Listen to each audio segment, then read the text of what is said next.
दशम के सभी छात्रों को मेरा प्रणाम। अद्य अहम षोडश पाठः ब्रह्मवादिनी मैत्रेयी अस्मिन् पाठ पाठयामि। प्राचीन काल से ही स्त्रीणाम आधार लोके विद्यते। स्त्रियों का आधार इस संसार में था। वैदिक काले उपनिषद काले च तासाम अध्ययनस्य उत्तम व्यवस्था आसीदेव। उन्हें वैदिक काल में और उपनिषद काल में उनकी अध्ययन की उत्तम व्यवस्था थी। उपनिषद काले स्त्री स्त्री शिक्षा महत्व अधिकम आसीत्। उपनिषद काल में तो स्त्री शिक्षा का महत्व अधिक था। ता वेदाध्ययनम अपि कुर्वन्ति स्म, वह वेदों का अध्ययन भी करती थी। तासाम उपनयन संस्कार अपि भवति उनका उपनयन संस्कार भी होता था। मध्ययुगे परकीय आक्रमणे तासाम स्थिति शोचनीय गता। इन्हें मध्य युग में दूसरों के आक्रमण से उनकी स्थिति शोचनीय हो गई। स्त्री शिक्षा या मार्गम अवरुद्ध अभवत, स्त्रियों की शिक्षा का मार्ग रुक गया। परंतु प्राचीन काले तासाम स्थिति उत्तम आसीत्, परंतु प्राचीन काल में उनकी स्थिति उत्तम थी। नार्य न केवलम पठन्ति स्म अपितु पाठयन्ति स्म। नारियां बिल्कुल पहले ना पढ़ती थी बल्कि पढ़ाती भी थी, ना पढ़ती थी बल्कि पढ़ाती भी थी, है ना।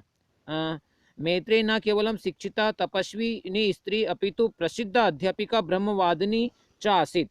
इन्हें मैत्रेयी न केवल शिक्षित और तपस्वी स्त्री थी बल्कि प्रसिद्ध अध्यापिका और ब्रह्मवादिनी भी थी, ब्रह्म को जानने वाली भी थी। उपनिषद काले तस्य महती प्रतिष्ठा आसीत्। उपनिषद काल में उनकी बड़ी प्रतिष्ठा थी, इज्जत थी, ख्याति थी। वृद्धारण्यकोपनिषद ब्रह्मवादिनी मैत्रेयी विद्वत्ताया विस्तारेण वर्णिमस्ति। इन्हें वृद्ध आरण्य उपनिषद में मैत्रेयी की विद्वत्ता का विस्तार से वर्णन है। तामेव संक्षेपेण प्रस्तुत पाठयम, उसी से ये संक्षेप पाठ यहाँ पर प्रस्तुत किया गया है। भारतीय समाजे नारी सदैव सम्मानः, भारतीय समाजे नारी सदैव सम्मानः पूज्या व अस्ति। भारतीय समाज में नारियां हमेशा सम्माननीय और पूज्य थी। अतः एवं उत्तम, इसलिए कहा गया है यत्र नारेस्तु पूज्यन्ते रमन्ते तत्र देवता। जहाँ नारियों की पूजा या सम्मान होता है वहाँ देवता स्वयं निवास करते हैं। यत्र तासु न पूज्यन्ते सर्वस्तत्र अफला क्रिया। जहाँ नारियों का सम्मान नहीं होता है वहाँ सभी क्रियाएं असफल होती हैं। यत्र नारीणाम आदर भवति तत्र देवता स्वयं निवसन्ति। जहाँ नारियों का आदर होता है वहाँ देवता स्वयं निवास करते हैं। परम यत्र ता अपमानिता भवन्ति, परंतु जहाँ उनका अपमान होता है तत्र सर्वाणि कार्याणि विफलानि भवन्ति, वहाँ सभी कार्य असफल हो जाते हैं। भारतीय वैदिक काले उपनिषद काले च नारी शिक्षिता आसीत्। भारतीय ने भारत में सप्तमी विभक्ति एकवचन, भारत में वैदिक काल में और उपनिषद काल में नारी शिक्षित थी। सा न केवलम अध्ययनम अपितु सूक्ति रचना अपि करोति स्म। वह केवल अध्ययन ही नहीं बल्कि सूक्ति रचना भी करती थी, मतलब सुंदर वचन भी लिखती थी, सुक्तियां भी लिखती थी। वैदिक काल में अपाला घोषा विश्वारा मैत्रेयी एतादृश ब्रह्मवादिनी आसीत्। यानी वैदिक काल में अपाला घोषा विश्वारा मैत्रेयी आदि ब्रह्मवादिनी में ब्रह्म को जानने वाली स्त्रियां थी। उपनिषद काले ता जीवन विषय जगत द्विंच ज्ञानम अधिगंतुम इच्छति स्म। यानी उपनिषद काल में वे जीवन के और जगत के विषय में ज्ञान जानना की इच्छुक थी। उपनिषद काले वेदाध्ययनस्य कृते तासाम उपनयन संस्कार अपि क्रियते स्म। इन्हें उपनिषद काल में वेदाध्ययन करने के लिए उनका उपनयन संस्कार भी होता था। पूरा कल्पे तो नारीणाम मोंजी मंदनम विस्तृते इत्तिनेव स्मृति वचनेन तत् ज्ञायते। इन्हें पहले कल्प में तो नारियों का यज्ञोपवीत संस्कार भी होता था, ऐसा इन वचनों के माध्यम से हमें जानकारी प्राप्त होती हैं। याज्ञवल्क्य से भार्या द्वयम आसीत्। याज्ञवल्क्य की दो पत्नियां थी, कात्यायनी मैत्रेयी च। कात्यायनी और मैत्रेयी। कात्यायनी गृह कर्म कुशला आश्रम व्यवस्था पश्यति स्म। कात्यायनी जो थी उनकी पहली पत्नी मतलब कात्यायनी जो थी वह गृह कर्म में कुशल और आश्रम व्यवस्था देखती थी। मैत्रेयी आध्यात्मिक रुचिरा संपन्न वेदाध्ययन शास्त्र चर्चा च कुर्वन्ती आसीत्। मैत्रेयी जो थी वो आध्यात्मिकता में रुचि रखने वाली और वेदाध्ययन को जानने वाली, वेदों का अध्ययन करने वाली और शास्त्रों की चर्चा करने वाली थी। महाराज जनक तस्या पांडित्यम अध्यापन कौशलम ज्ञात्वा। महाराज जनक ने उनके पांडित्य यानी विद्वत्ता को जानकर और अध्यापन की कुशलता को जानकर के सीताम अध्यात्मताम नियोजितवान। सीता को पढ़ाने के लिए अध्यापन कराने के लिए उनको रखा। मैत्रेयी सीताय वेदाध्ययनम संस्कारणम इंद्रिय निग्रहणम च ज्ञानम ददवती। मैत्रेयी के द्वारा मैत्रेयी ने सीता के लिए वेदों का अध्ययन और संस्कार, इंद्रियों पर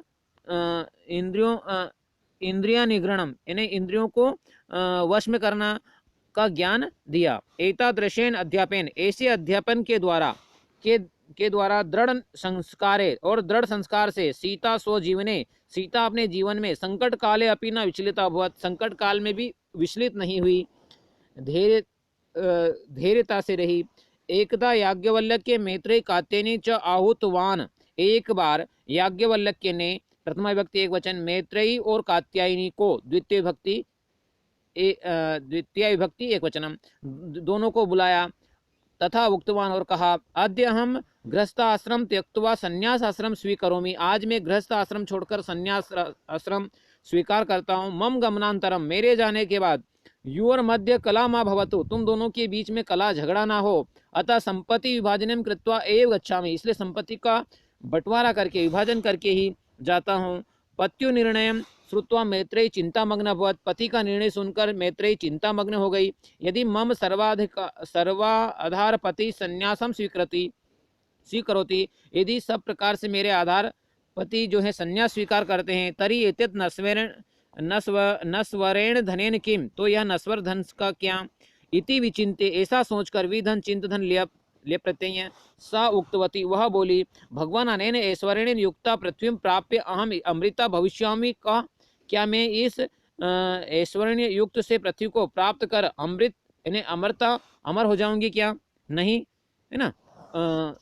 तो इसमें आगे देखना आप, धनेन धनिक, उन्होंने क्या कहा ऋषि ने कि धनेन धनिक मनुष्य यथा जीवनम सुखनेव यापयन्ति, जिस प्रकार धन के द्वारा धनिक मनुष्य सुखपूर्वक जीवन यापन करते हैं, तथैव भवत्या अपि सुख अपि जीवनम सुखमय भवेत्, तो तुम्हारा भी जीवन सुखमय होगा।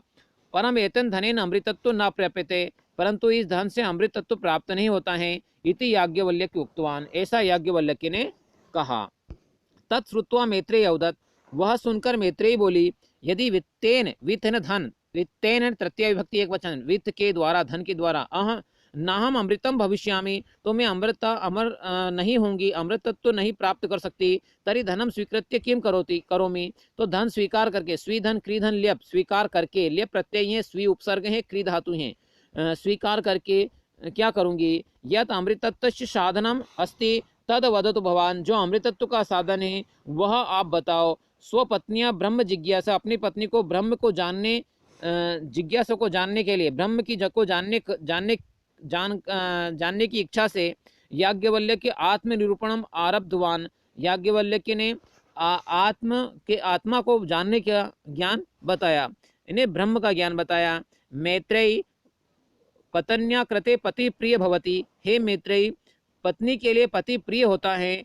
पुत्र प्रिय भवति, पुत्र प्रिय होता है। परम सा पुत्रस्य कृते पत्यु कृते व प्रिय न भवति, पत्नी वह, परंतु वह पति और पुत्र के लिए प्रिय नहीं होती। अपितु आत्मन कृते प्रिय भवति, बल्कि वह अपने स्वयं की आत्मा के लिए ही प्रिय होती हैं। तथैव धनम प्रिय भवति, देवता प्रिय भवति, वैसे ही धन प्रिय होता है, देवता प्रिय होते हैं। परम सर्व आत्मन कृते एव, परंतु सभी आत्मा के लिए नहीं। यस्मिन आत्मनि वयम स्नेहगृहम स एक एव, इन्हें सभी प्राणियों में एक ही आत्मा है। अयम ब्राह्मण अयम क्षत्रिय इति एषाम शरीराणि भिन्नानि, परंतु एतेषु शरीरेषु सर्वेषु आत्मा एक एव। यह ब्राह्मण है, यह क्षत्रिय है, ये शरीर के भिन्न भिन्न नाम है, परंतु इन सभी शरीरों में एक ही आत्मा है। यह सर्वाणि भूतानि आत्मानं भिन्नानि पश्यति स मुक्ति प्राप्तुम न शक्नोति, जो सभी शरीरों में भिन्न भिन्न जानता है, भिन्नता देखता है, वह मुक्ति प्राप्त नहीं कर सकता। सरेषु शरीरेषु एक एव आत्मा इति जानति स मुक्ति प्राप्नोति, जो सभी के शरीर में एक ही आत्मा को जानता है वही मुक्ति प्राप्त करता है। अयम आत्मा एव अखिलस्य विश्वस्य आधार अस्ति, यह आत्मा ही संपूर्ण विश्व का आधार है। कथम इति तम मैत्रेयी अपश्यत, तब कैसे, मैत्रेयी ने ऐसा पूछा, फिर मैत्रेयी ने ऐसा पूछा कि ये कैसे। याज्ञवल्क्य के उदाहरण स्पष्ट कृतवान, याज्ञवल्क्य के द्वारा, उदाहरण के द्वारा, उदाहरण से स्पष्ट हुआ। यथा सर्वस्य जलस्य समुद्र एव आधार, जैसे संपूर्ण जल का आधार समुद्र है। समुद्रात निर्मित जलम पुनः समुद्र एव विलीन भवति, समुद्र से निर्मित जल पुनः समुद्र में ही मिल जाता है। तथैव ब्रह्म तत्व निर्मित विश्व तत्रैव विलीन भवति, जैसे वैसे ही ब्रह्म तत्व से निर्मित यह विश्व वापिस ब्रह्म तत्व में ही होता है। इदम ब्रह्म तत्व संपूर्ण विश्व से व्याप्त अस्ति, यह ब्रह्म तत्व संपूर्ण विश्व में व्याप्त है। यथा शर्करा जले सर्वत्र समान रूपेण व्याप्त भवति, जैसे शक्कर संपूर्ण जल में एक समान व्याप्त हो जाती हैं। तथैव आत्मा अपि अंतर ब्रह्म में व्याप्त, वैसे ही आत्मा भी इस ब्रह्म में व्याप्त हैं। अयम आत्मा सर्वेषां देहे तिष्ठति, यह आत्मा सभी के शरीर में रहती हैं। देह नश्वर, देह नष्ट होता है। यदा सा देह तिष्ठति तदा तस्य भिन्नानि नामानि सन्ति, जब यह देह के अंदर होती हैं तब इसके भिन्न भिन्न नाम होते हैं। ध्यानासांतरम आत्मा देहित बहिर्निर्गच्छति, ध्यांत के बाद में आत्मा निकल जाती है। तथा तस्य कापि संज्ञा नास्ति, तब उसका किसी प्रकार की कोई संज्ञा अर्थात कोई नाम नहीं होता है। स न नश्यति, वह कभी नष्ट, वह तब नष्ट नहीं होती हैं। तत्र विकार अपि न भवन्ति, उसमें दोष भी नहीं आता है। एकमेव अद्वितीय ब्रह्म पर ब्रह्म, एक ही अद्वितीय ब्रह्म है। यदा तस्य ज्ञानम भवति, जब उसका ऐसा ज्ञान होता है। तदा सर्व विदित भवति, तब सभी प्रकार से होता है, माना जाता है। आत्म तत्व च प्राप्यते, वह आत्म तत्व प्राप्त कर लेती हैं। इन्हें सभी के शरीर में एक जैसी एक ही आत्मा है। जब उसको ज्ञान हो जाता है तब वह भी अमृत तत्व प्राप्त कर लेती हैं। अस्य अमृत तत्वस्य साधनम किम, इस अमृत तत्व का साधन क्या है। इति मैत्रेय अपश्यत, ऐसा मैत्रेयी ने पूछा। तदा याज्ञवल्क्य उक्तवान, तब याज्ञवल्क्य ने कहा, आत्म साक्षात्कार एव अमृतत्वस्य साधनम, अपनी स्वयं की आत्मा को जानना ही अमृतत्व का साधन है। अपने आप को जानना ही अमृतत्व का साधन है। इति ब्रह्म निरूपणम कृत्वा, ऐसा ब्रह्म का ज्ञान कराकर याज्ञवल्क्य संन्यासम कृतवान, याज्ञवल्क्य ने संन्यास स्वीकार कर लिया। एव ब्रह्मवादिनी मैत्रेयी याज्ञवल्क्यात् ब्रह्म ज्ञानम प्राप्तवती, और इसी प्रकार ब्रह्मवादिनी मैत्रेयी ने याज्ञवल्क्य से, याज्ञवल्क्यात् पंचमी भक्ति एक वचन, ब्रह्म ज्ञान प्राप्त किया। नास्ति कुचित्र एतादृशी ब्रह्मवादिनी स्त्रियां या धन विहाय ब्रह्म ज्ञानम विक्षति, ऐसी स्त्रियां कहीं पर नहीं है जो ब्रह्म को जानने के लिए धन को छोड़ दिया।